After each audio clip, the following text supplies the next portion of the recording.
السلام عليكم شباب. اليوم راح نتكلم على سوق انتقالات اللاعبين المغاربة في اليوم الأخير من الميركاتو الشتوي، وراح نتكلم على لاعب عبد الحميد صابري بالإضافة إلى سفيان بوفال وسفيان أمرابط. وراح نختم الفيديو باللاعب الأخير وهو حكيم زياش لاعب تشيلسي الإنجليزي. المرجو الاشتراك في القناة ليصلك كل جديد. اللاعب الأول عبد الحميد صابري لاعب سامدوريا الإيطالي على بعد خطوات من الانتقال إلى نادي فيورنتينا. اللاعب البالغ من العمر 26 سنة متحمس لخوض تجربة جديدة مع الفيولا، حيث أجمعت العديد من وسائل الإعلام الإيطالية على أن الاتفاق بين سامدوريا الإيطالي والفيولا أصبح شبه محسوم، حيث طالب نادي سامدوريا الإيطالي 4 ملايين يورو، وهي قيمة انتقال صابري إلى فيورنتينا، في حين أعطت الفيولا ما يقارب 3 ملايين يورو، وهو ما قبله نادي سامدوريا بالرفض المطلق. ولا زالت المفاوضات جارية إلى حدود هذه اللحظة مع اقتراب سوق الانتقالات من نهايته، حيث إذا تم الاتفاق فسيظل عبد الحميد صابري في ناديه الحالي إلى نهاية الموسم، ولم يتبقى سوى الإعلان الرسمي على هذه الصفقة.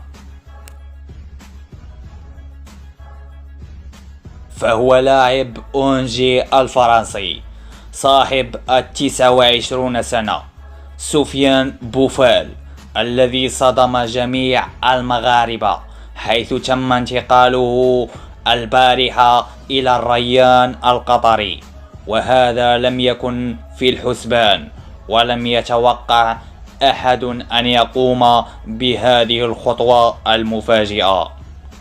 كما تعرفون فدوري نجوم قطر بطولة ضعيفة من ناحية الأداء، فهي ما تكون دائما مقبرة اللاعبين.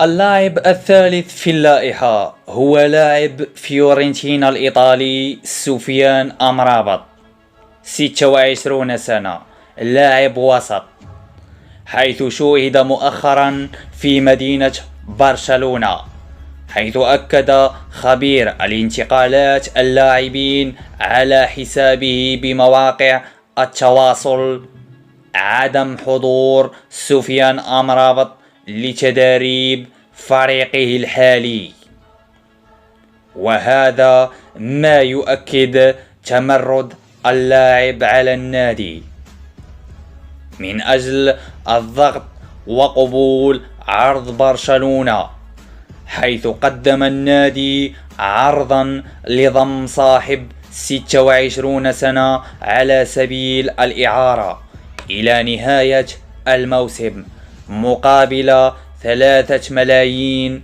يورو، مع خيار الشراء في نهاية الموسم الحالي مقابل 37 مليون يورو بالإضافة إلى الحوافز. سفيان أمرابط لاعب ممتاز، وقد أبان عن ذلك في كأس العالم الأخيرة بقطر، حيث طالبت مجموعة من الأندية الكبيرة وده على غرار ليفربول وأتلتيكو مدريد بعد تألق اللاعب في المونديال الأخير، وهو لاعب ارتكاز ذو بنية جسمانية قوية، وراح يكون إضافة قوية لخط وسط برشلونة مع وجود بيدري وجافي وسط حديدي. لم يتبقى سوى الإعلان الرسمي عن حسم الصفقة لصالح برشلونة الإسباني. أما اللعيب الأخير فهو حكيم زياش، لاعب تشيلسي الإنجليزي صاحب 29 سنة، يقترب من التوقيع مع باريس سان جيرمان الفرنسي، حيث أجرى اللاعب الفحوصات الطبية بنجاح تمهيدا لانتقاله إلى فريق العاصمة. لم يتبقى سوى بعض التفاصيل النهائية لإعلان الصفقة بصفة رسمية، وستكون صفقة حكيم زياش على سبيل الإعارة حتى نهاية الموسم، ويتضمن خيار الشراء، حيث رفض مسبقا صاحب 29 سنة عرضين من فريق نيوكاسل يونايتد وإيفرتون الإنجليزي وفريق روما الإيطالي، مفضلا الذهاب إلى باريس واللعب في حديقة الأمراء بجانب مواطنه في المنتخب المغربي أشرف حكيمي ونجوم عالميين كميسي ونيمار ومبابي. ستكون المنافسة شرسة من أجل إيجاد مقعد داخل التشكيلة الأساسية لفريق العاصمة، لكن مع وجود حكيم زياش وتمريراته السحرية سيكون هجوم باريس ناريا، مع عدم رجوع ليونيل ميسي لبناء الهجمة.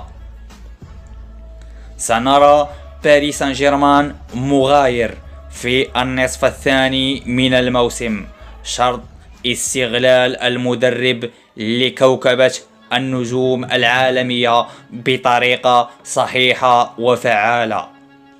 الصفقة لم يتم الإعلان عنها لحدود هذه الساعة، لكن كل المؤشرات تشير إلى أن الفريق الباريسي قد يحسم الصفقة مع نهاية الميركاتو الشتوي وفي لحظاته الأخيرة.